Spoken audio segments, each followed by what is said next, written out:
I do want to issue one little correction there. I was definitely not a co-founder of the Electronic Frontier Foundation. But everything else was more or less correct.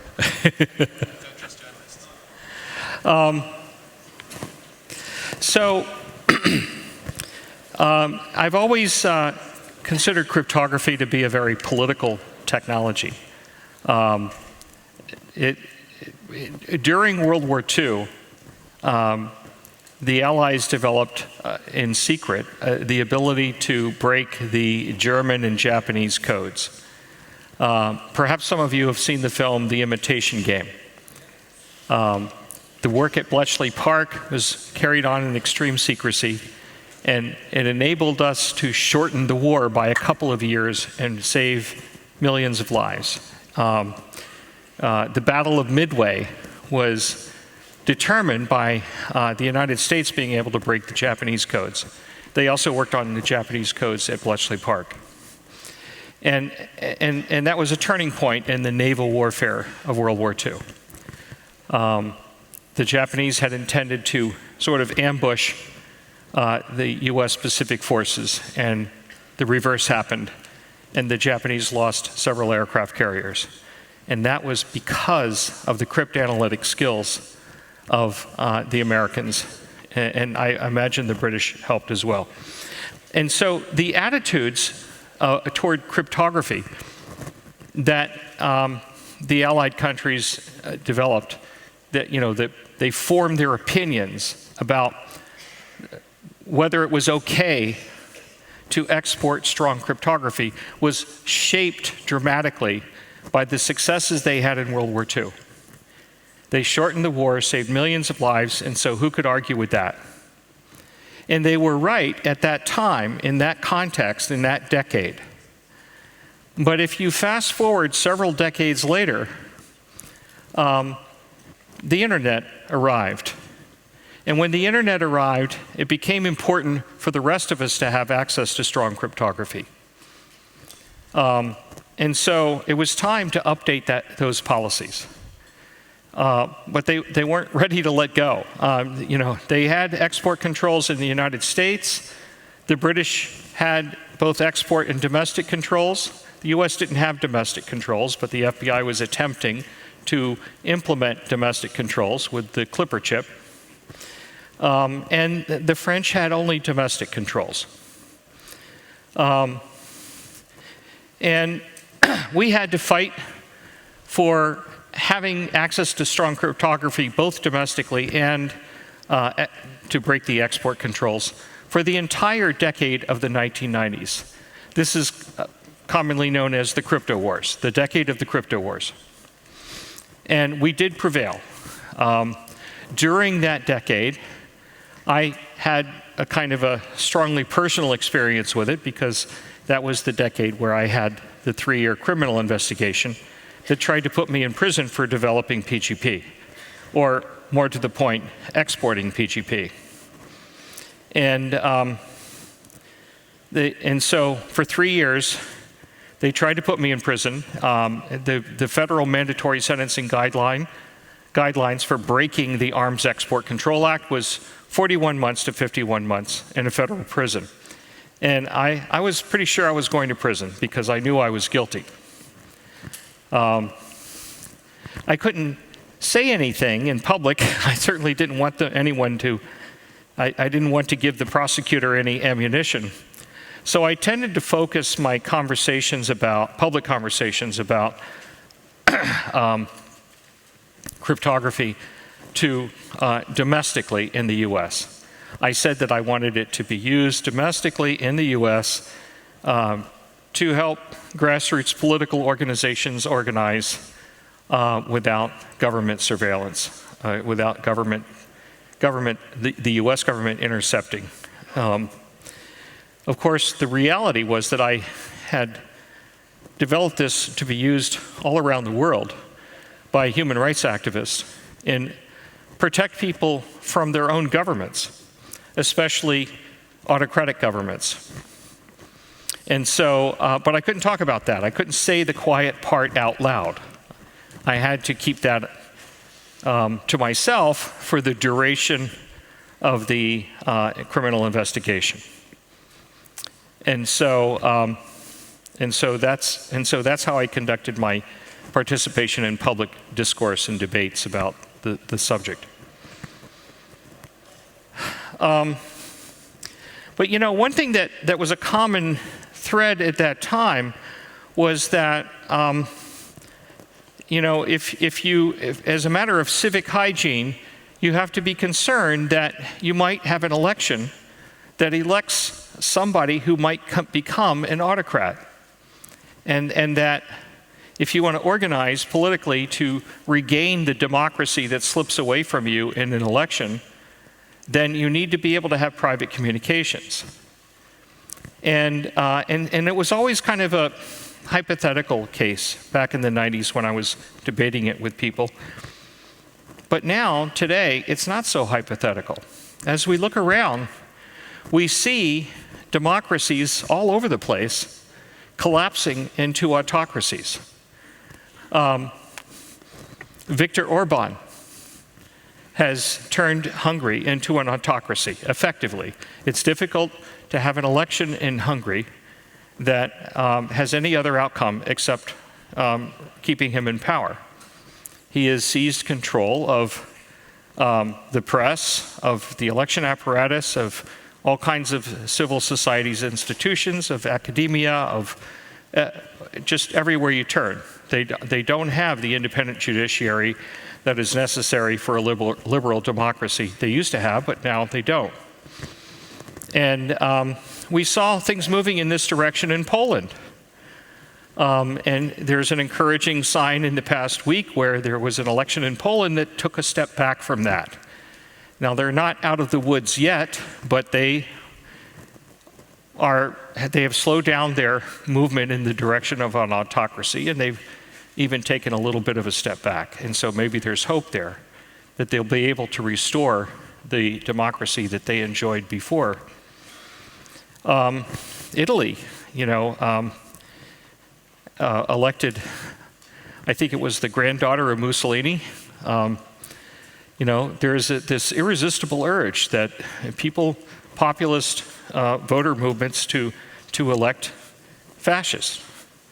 And, when dictators come to power, they usually don't come to power with violence, with rifles. They come to power in an election. And then they use their position to consolidate their power, to seize control of the apparatus of democracy, to make the courts the judiciary less independent, to make it more, appointees loyal to the executive. The separation of powers becomes less effective because the party in the parliament is the same as the guy who now controls the government in a unitary executive fashion. The United States has moved in this direction too, and thankfully, in the 2020 election, we took a step back from that. But there is still the danger that we could get back into that horrible nightmare again. And if we do, NATO will collapse. And that is a nightmare scenario. If the United States withdraws from NATO because Trump is back in the White House, then NATO collapses. And if NATO collapses, it goes badly for Europe. And so, what can we do to try to maintain democracies? What can we do to try to keep things stable in democracies? And if we happen to lose to an autocracy, as happens from time to time, what can we do to preserve the ability to claw back the democracy that we had? Sometimes that happens. As I mentioned the Poland example, we'll see how that plays out, but at least it seems to be moving in the right direction. They got rid of that guy in Brazil that was, moving in the direction of fascism, and so it's encouraging that they got rid of him. Now I think he's hiding out in Miami or someplace like that, but it could still go the other way. It's a struggle. When I was a university student, a friend of mine who had a small airplane came to visit me, and he took me up in his airplane. It's a very small airplane, and he let me fly the airplane. So I'm holding onto the stick, and I had this really interesting experience. I let go of the stick, and the airplane kept flying level. And I was kind of impressed by that. I had thought that maybe if you let go of the stick, the airplane would immediately become unstable, but it didn't. It actually kept flying level. Probably it wouldn't be safe to let go of the stick for a long time, but for the minute that I let go of the stick, it was kind of nice. And not all airplanes are like this. The F-16 fighter is aerodynamically unstable, and it requires the active control of a computer. And if that computer ever crashes, so does the airplane. No matter how skilled the pilot is. The pilot's not able, with all his flying experience, he's not able to stabilize an F-16 in flight. It requires active computer manipulation to keep it flying safe. Well, I always thought that democracy was like that little airplane that my friend let me fly. I always thought that as I look around from day to day, I see around what looks like a stable democracy. You know, you kind of take it for granted. You just think that that's how the natural order of things. This is the United States of America. Of course it's stable. All those terrible stories about World War II and Hitler and all that, that's just, their culture is weak, and they somehow allow that to happen to them. It could never happen here in the United States. Well, in recent years, it looks like it's not true, that it's not stable, that it is more like the F-16, only without the computer. And that it's not like that airplane that just flies steady. It's something that requires constant effort. And we saw what happened in the United States when that constant effort was not quite up to the task. And it's true in every country. It's not just that the Germans screwed up and the rest, and the US is superior. We would never let that happen here. Those dumb Germans, they elected Hitler. How could they be so dumb? Well, it could happen in any country. And so we see it happening now. And the more it happens, the easier it becomes for it to happen somewhere else. Autocracies love other autocracies. They cooperate with each other. They help each other hide money. They encourage each other because they want to see other autocracies succeed because that makes them safer. And it also makes their own population less inspired. If their own population thinks that, this is how it always will be, then they demand less. They push back less to the autocracy. If Ukrainians can taste democracy, then Russians might look at their brothers in Ukraine and say, well, if they can have democracy, why can't we? And that terrifies Putin. And so that's part of the reason why Ukraine was attacked by Russia. The more democracy there is, the more difficult it is for autocracies to hang on to power, because their own people look at what democracies can offer them and say, we'd like some of that for ourselves. And so you have to maintain the ability to organize politically against autocracies when they take root. And part of that is strong cryptography. You have to be able to have end-to-end encryption, to have conversations with people, to organize politically as an opposition to an autocracy that has taken hold. Because if you don't have that, you can't organize against that autocracy without exposing yourselves to arrest. And when you live in an airtight surveillance society, it becomes nearly impossible to organize politically against the incumbent autocracy. Look at China. it's impossible for anyone to organize in China to try to reestablish a democracy, or maybe it wasn't reestablished, maybe they hadn't had a democracy in generations. So it becomes nearly impossible. And so end-to-end encryption is so important. And not only that, but it's also important in times of geopolitical stresses. Many Western European democracies have deployed 5G infrastructure equipment from China, from Huawei and other Chinese companies. And these Chinese companies are under the control of the Chinese military and the Chinese intelligence apparatus. They were founded by members of the Chinese military. And they are so closely linked genetically and culturally to the Chinese military. They willingly cooperate. They don't have to be persuaded to cooperate. They enthusiastically cooperate with the Chinese military and Chinese intelligence. So if you have Western democracies that chose to deploy 5G infrastructure because it's cheaper, it's higher quality than the European vendors' products, so naturally a lot of telcos purchase this gear. It's such a deal, how could you resist, right? It's cheaper, it's better. Why not buy it? But this gives China SIGINT capabilities, signals intelligence capabilities, comparable to the NSA. Except that the NSA works for a NATO ally.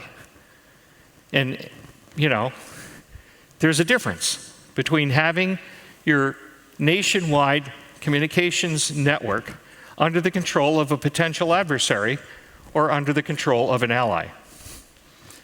And so, if you find yourself in an environment where your potential adversary controls the network, then you'd better be using end-to-end encryption.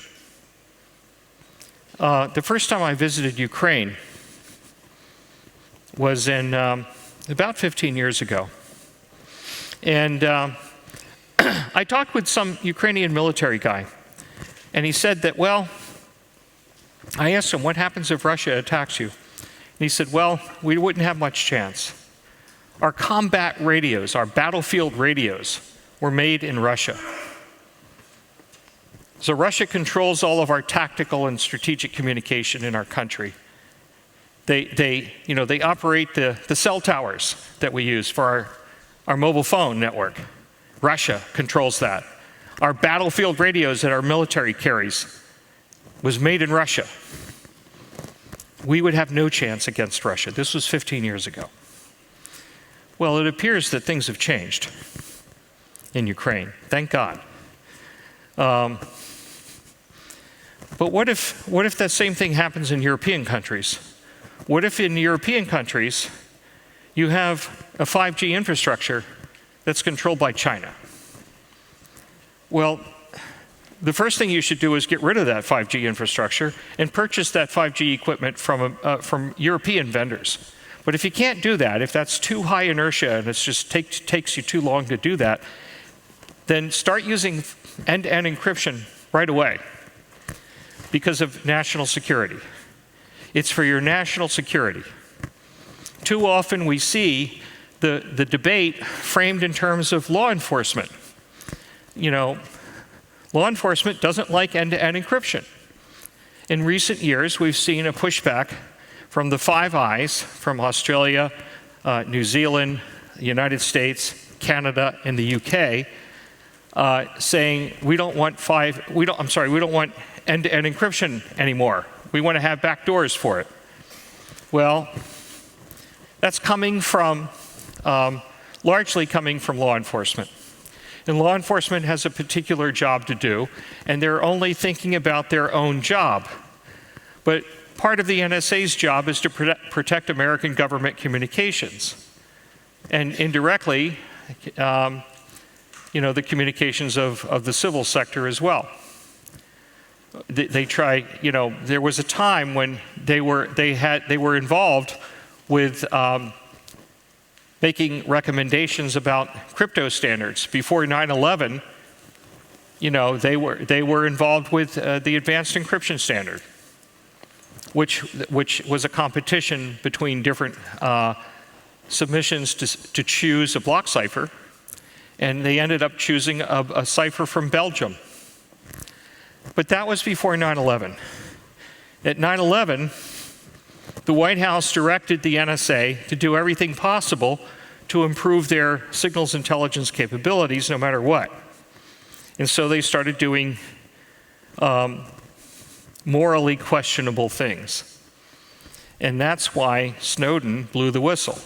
And it wasn't only Snowden. There was about half a dozen other NSA employees that did it before him.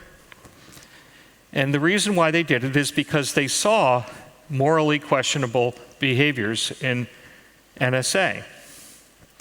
Now, I mentioned Bletchley Park earlier. In Bletchley Park, there were no whistleblowers. Why were there no whistleblowers? Well, because the Luftwaffe was bombing London every night. And so everybody who worked at Bletchley Park understood the moral position of the moral correctness of the work they were doing to break the Enigma cipher and other German ciphers. They knew that the work that they were doing was good and had to be done. So nobody blew the whistle. There were no doubts of moral ambiguity. And back during the Cold War, there were no whistleblowers from NSA because they thought they were doing the right thing. But when the Bush White House reacted to 9/11 by telling the NSA to spy on Americans, to collect everything, and to turn everything into a surveillance state, Snowden and other whistleblowers reacted by becoming whistleblowers. And so it was it wasn't just about, Snowden being a traitor. He wasn't being a traitor.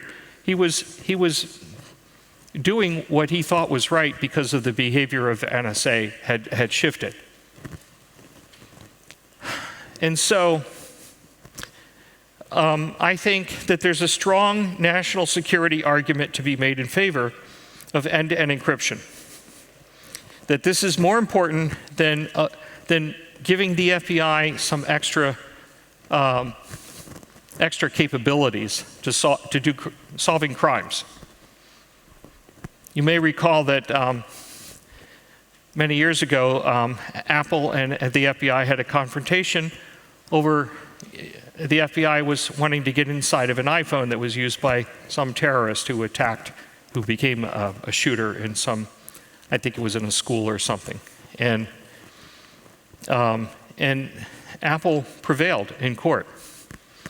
The FBI wanted Apple to rewrite their operating system to allow access to the secure enclave, which is a hardware chip inside the iPhone, where the cryptographic key material is. And so they were arguing, that they were pressing Apple to give them access to this. Apple said no. There was a confrontation in court. Apple won. And the FBI ended up going to an Israeli company who had developed some capability to break into this.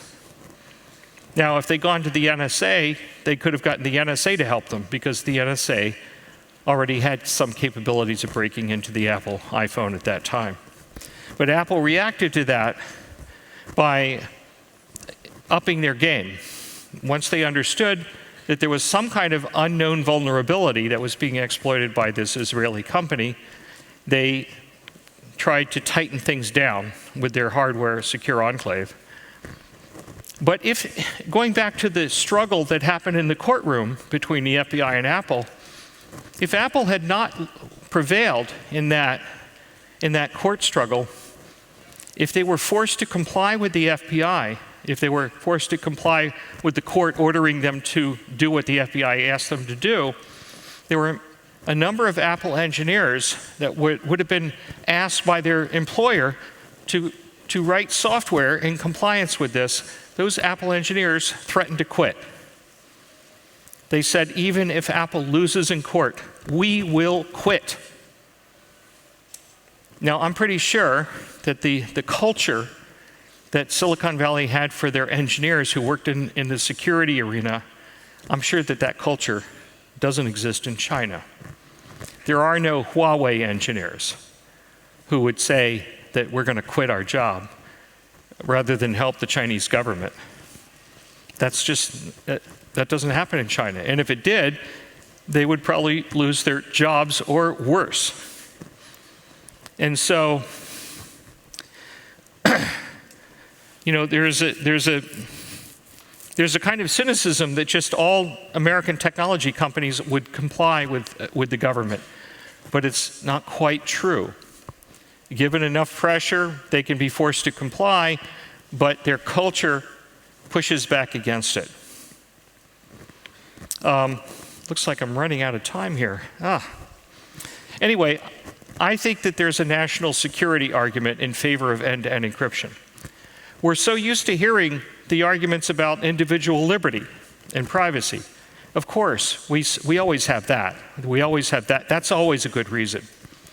But it goes beyond just individual protections. It's national security. Western European democracies need end-to-end encryption to preserve their national security in an environment where their networks are under the control of China.